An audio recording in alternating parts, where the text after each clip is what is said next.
Hi, my name is Israel Vasquetelle, and welcome to the TurnTable, a roundtable discussion featuring entertainment and music business students, artists, and anyone with a vested interest in the music industry.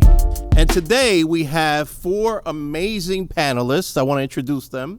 We have Mr. Giovanni Bertuol, and he is the founder of Trap Cat, which is a concert promotions company. And we also have the amazing Amanda Lynn, a model, an actress, and also a rockabilly artist. And we have Maria Garay, R&B and soul artist, and the phenomenal Jenny Morrison, both an educator, a musician, and also a music entrepreneur. So today's theme is working with venues as artists and booking shows. So let's go ahead and get to the first question. So obviously, most artists dream of getting in front of as many people as possible, maybe in an arena, in a stadium, and making tons of money. So you have to start somewhere, and typically that somewhere is a free gig. So I love to kind of go around and learn your perspectives on what type of free gigs are worth doing and how you make those decisions. So who wants to start? I can start. Well, I think free gigs are a necessity because you can practice all you want at home, but that live experience is something you can't get anywhere else. So looking out for places with open mics just to get your nerves out and get that experience it's crucial. I agree with Gio. I think that on-stage time is worth 5 times more than any other practice time. Your adrenalized cortex helps you process those neural pathways in your brain so that you get better at performing live the more you do it. Yeah, to add on to that, I think open mics and anywhere you can just get on stage and perform, like practicing being in front of a crowd and like your stage coordination is definitely a key to practice. And yeah, I agree. I think part of what has made me the performer I am today is all of the, I have a bit of a theater background, so like all the times I did community theater and all that, like that builds up to getting the professional gig. You have to have the credentials, you have to have the confidence in order to be able to be, reasonably paid for what you're doing. So let's talk about that for a moment. So obviously, you want opportunities. So you do the free gigs, and after a while, I would imagine there's a ceiling where you kind of have to start being selective about the type of gigs that you're playing. So we have open mics, we have Battle of the Bands, we have showcases, we have opportunities to open, although I think we all know there's also plenty of opportunities that are kind of built just to make money from the opening acts, right? So let's talk a little bit about maybe evaluating. How do you scrutinize which free shows to do? You've already done them, you kind of got your craft, locked in, you know what you're doing on stage, you have a solid set. So now how do we pick which ones to actually go for and which ones to kind of leave behind? What do you think? Well, I think it's important to be selective about the performances that you do from the very beginning. Even when it comes down to doing those initial free shows or the shows at dive bars or crummy clubs, be selective. Each show that you do is representative of you as an artist and as your brand. So I think it's very important that you're very selective from the beginning and you're very careful not to oversaturate your market. I agree. I think that you just have to have a clear goal in mind. So maybe your goal is to play a free gig, but get a lot of exposure because the headliner is a really big act. Or maybe you just want to make money to fund an album per se. So as long as you have a clear goal, there's no right or wrong answer really.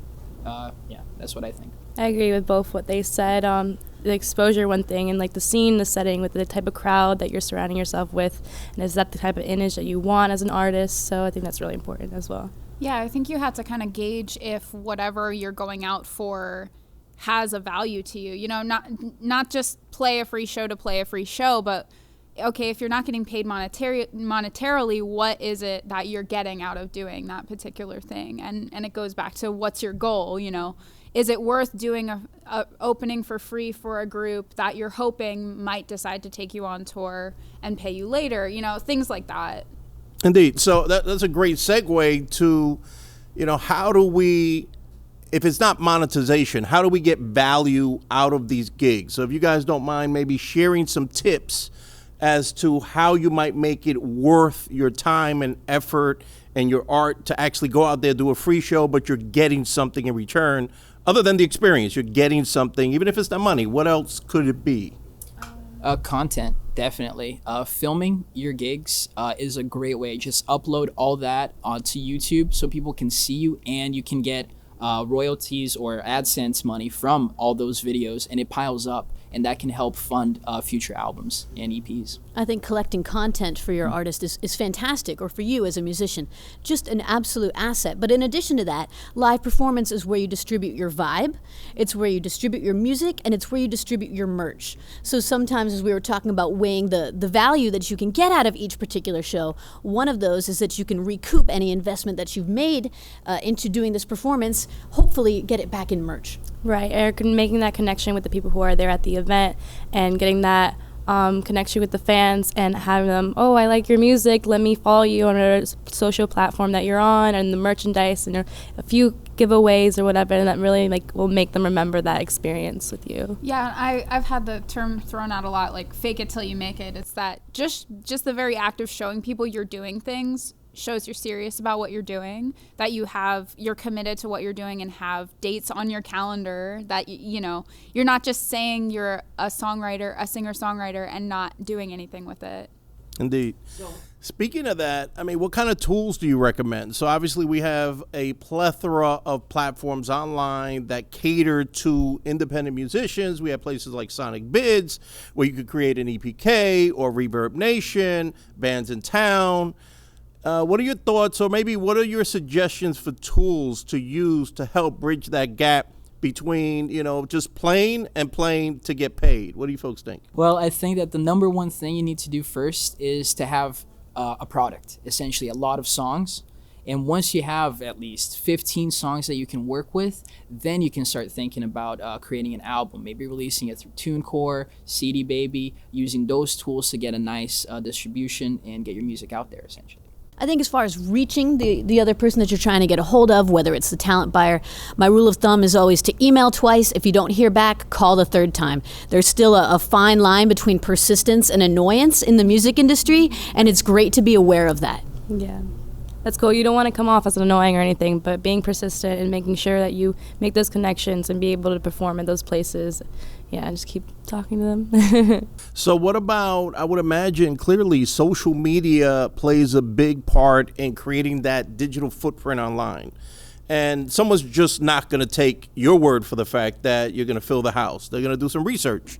So if you don't mind sharing a little bit about some of the things that you might include or you might be doing on your social media platforms to help tell that story for you when they go looking.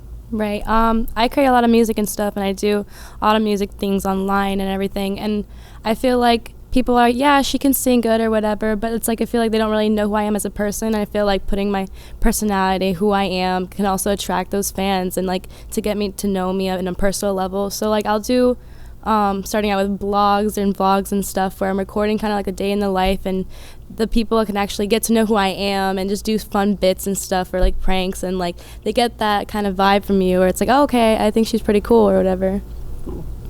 Yeah, I think sharing reviews is something that's helpful. If you play a show and someone comes and reviews it and it's really positive, and they, I just recently sang back up for an Elvis tribute artist, and we sold out 3 shows. So that's something you want people to know. We've sold out the past 2 years I've been there, that, I'm a part of something that people want to come see.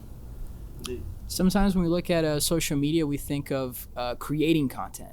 And that's not necessarily the case all the time. You can also document, and that's something that Gary Vee talks about, where if you're drinking a coffee, just document it. Take a picture, make it look nice, and just give out content. You don't always have to create. A great way to show talent buyers that you can draw is to have significant engagement on your social media profiles. If your artist is engaging consistently with their fan base, and their fans are posting, come to Chile, come to Venezuela, we want you here in Orlando, Florida.